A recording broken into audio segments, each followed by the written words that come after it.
What's going on, everybody? My name is Sush, and in today's video we're going to be taking a look at this little guy, the Panasonic 25mm f1.7 lens. Let's go ahead and throw it on the camera before we get into it.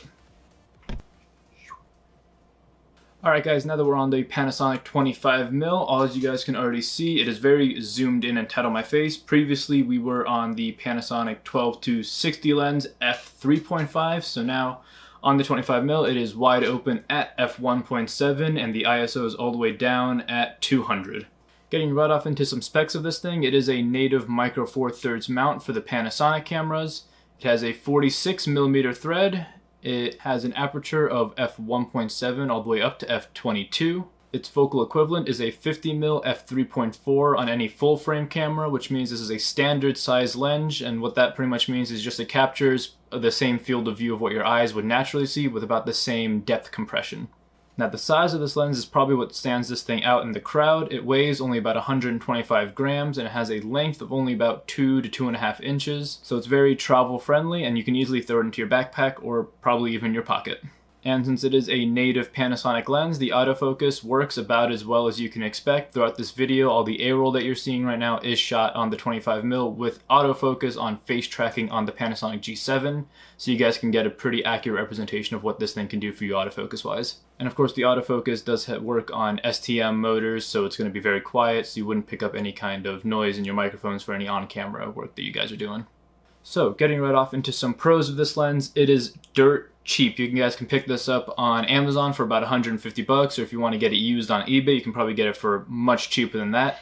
It has a great focal length. This is the most natural, so if you guys are going for like some street photography looks, as soon as you see something, you can pretty much just pull your camera out and get it exactly as you guys can see it. It has no compression, no weird depth of field issues. Your field of view stays about the same as your eyes, so if you can see it, you guys can capture it. It's very small, lightweight, which means it's very travel friendly, so you can easily just throw this thing into your bag just to have another extra lens, so you guys don't need to worry about taking up extra space, weighing down your backpack if you guys are going out for any long trips.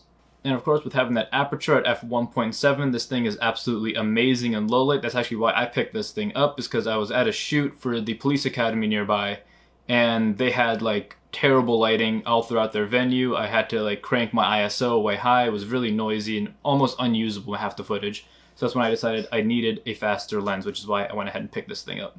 Another great thing about this lens is that even at f1.7, this thing is razor sharp, so you guys can get pretty good sharp images out of this lens, even all the way open at f1.7. Another great thing about the lens is the autofocus. It's near silent, and from what I've seen, it's fairly accurate, so you guys shouldn't have any problems with any native Panasonic cameras. So I know they're notorious for not having the greatest autofocus, but with this lens, you're not hindering yourself in any other ways. Another great thing about this lens that not too many people tend to look at is the filter thread being 46mm, which means it's nice and small, so you can adapt any of your larger filters right onto there with a couple of step-up rings. I personally use a lot of the 72mm filters. Those guys with just a couple of step-up rings fit right onto here with absolutely no vignetting, no weird distortion happening with that. I know that can happen if you use smaller filters on a larger filter thread. You can get some problems with this thing being so small. You should already have some filters laying around from your kit lens, so this thing shouldn't be a problem for that. Another great thing about this lens is its build quality. It is an all plastic construction, but it feels very solid, so you guys shouldn't be afraid to just throw this thing into your backpack. The lens mount itself is metal, so it'll attach to your lens solidly. You guys don't have to worry about any cracks or breaks forming in that after some time. Now, of course, this lens coming in at this price, there's bound to be some negatives about it. I do think this is a great value lens, but of course, there are some downsides, so let's talk about that now.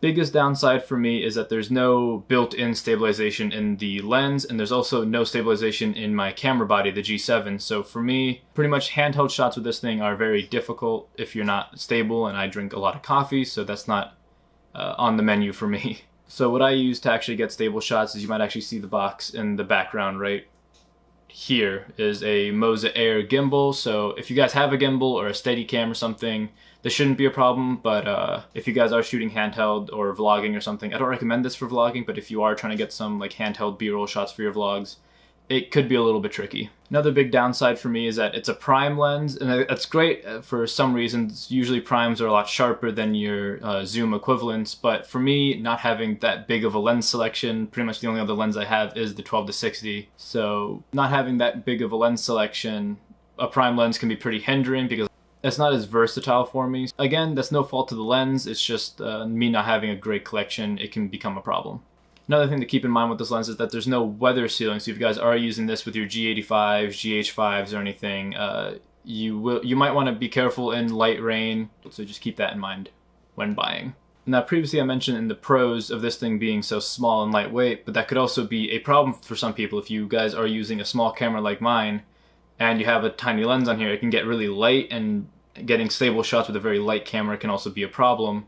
And also some people kind of call this lens like a cheaply made, poorly crafted lens. I mean, for 150 bucks, you can't really expect the greatest of quality, but again, some people could see that as a problem.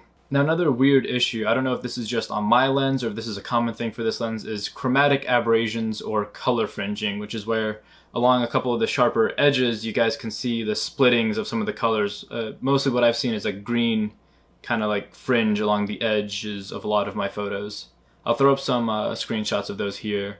I'm not sure what causes it. I don't know if it's just something that I'm doing wrong, something about the lens and my camera. I really don't know what causes it. That's just all I can say is there's a lot of that apparent in a lot of the pictures that I'm taking, so just keep that in mind. It could just be my camera, it could just be this lens, maybe it's not true for all 25mm lenses from Panasonic, but again, it's just something to keep in mind. I experienced it, so I figured I should tell you guys. Overall, for 150 bucks, I think this is a great lens to just throw into any beginner's kit, or even if you already have a full range of lenses. If you don't already have a 25mm, I definitely recommend it. I think it's one of the most versatile focal lengths, just because of how natural it looks and how blurry of a background you can get. I know a lot of people are craving that blurry background, so this thing will give you it no problem. And again, for being so cheap, honestly, there's no harm in getting it, trying it out, and seeing what you guys think about it.